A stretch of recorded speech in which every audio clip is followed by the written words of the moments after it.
తెలుగు రాష్ట్రాల్లో ఎన్నికల ప్రచారం హోరెత్తుతుంది. ఇక మిగిలింది 4 రోజులే ఉండటంతో ఢిల్లీ అగ్రనేతలు మొదలుకొని స్టేట్ స్టార్ క్యాంపెయినర్స్ అంతా ప్రచార గ్రౌండ్లోకి దిగారు. పోటాపోటీగా రోడ్ షోలు, కార్నర్ మీటింగ్లతో దూసుకుపోతున్నారు. ఇవాళ మోదీ తెలంగాణలో ప్రచారం చేస్తారు.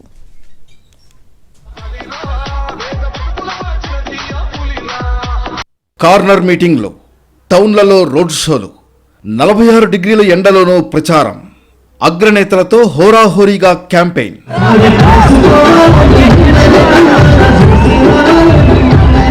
తెలుగు రాష్ట్రాల్లో ఎన్నికల ప్రచారానికి మిగిలింది 4 రోజులే.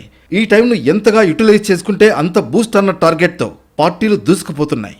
క్షణం తీరిక లేకుండా గాలి మోటార్లు వేసుకుని కాళ్లకు బలభం కట్టుకుని జిల్లాలను చుట్టేస్తున్నారు.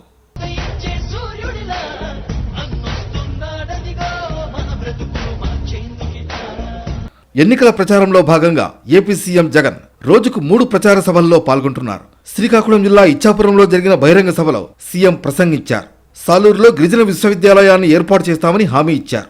భోగాపురం ఎయిర్పోర్టు విస్తరణ పనులు వేగంగా జరుగుతున్నాయన్నారు. ఉత్తరాంధ్రలో కొత్తగా 4 మెడికల్ కాలేజీలు కడుతున్నామన్నారు. ఇదే శ్రీకాకుళంలోనే బుడగట్లపాలెం, మంచినీళ్లపేటలో 2 ఫిషింగ్ హార్బర్లు వస్తా ఉన్నాయి. పూడిమడకలో ఉత్తరాంధ్రలో మరో ఫిషింగ్ హార్బర్ వస్తూ ఉంది. ఫిష్ ల్యాండింగ్ సెంటర్లు నిర్మిస్తూ ఉన్నాం. భోగాపురం అంతర్జాతీయ విమానాశ్రయం ఉరుకులు పరుగులతో వాయువేగంతో ఈరోజు పనులు కనిపిస్తూ ఉన్నాయి జరుగుతూ. భోగాపురం నుంచి విశాఖపట్నం నుంచి భోగాపురంకు పోయేందుకు 6 లేన్ల రహదారిని కూడా నిర్మించబోతా ఉన్నది కూడా మీ బిడ్డ పాలనలోనే. అదాని డేటా సెంటర్, ఇన్ఫోసిస్ మొదలైనది కూడా మనందరి ప్రభుత్వంలోనే. దశాబ్దాలుగా ఉన్న ఉద్దానం సమస్య, మీ అందరికీ కూడా తెలిసిన సమస్యే ఉద్దానం సమస్య. దశాబ్దాలుగా ఉంది. ఏ ఒక్కరూ పట్టించుకున్న పాపాన, ఏ ఒక్కరూ పట్టించుకున్న పుణ్యాన ఎవరూ కట్టుకోలేదు.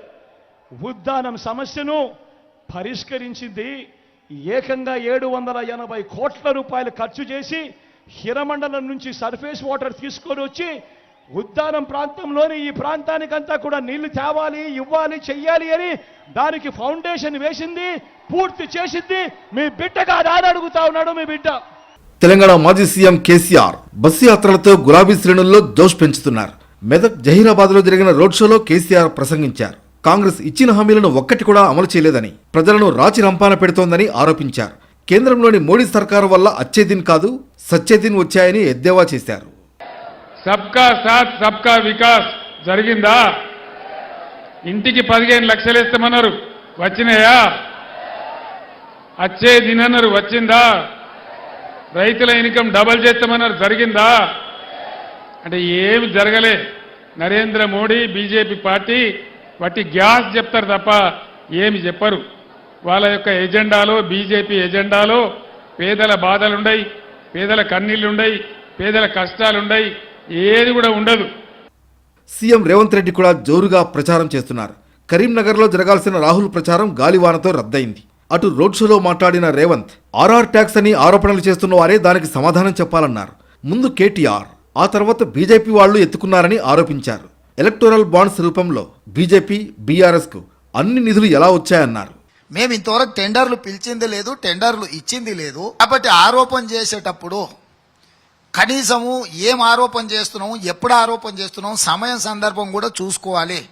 ఇలా ఎక్కడికక్కడ ప్రచారాలతో హోరెత్తిస్తున్నారు. ఢిల్లీ అగ్రనేతలు కూడా రాష్ట్రంలో వాలిపోయారు. కాంగ్రెస్, బీజేపీ నేషనల్ లీడర్లు కూడా జిల్లాలను చుట్టేస్తున్నారు.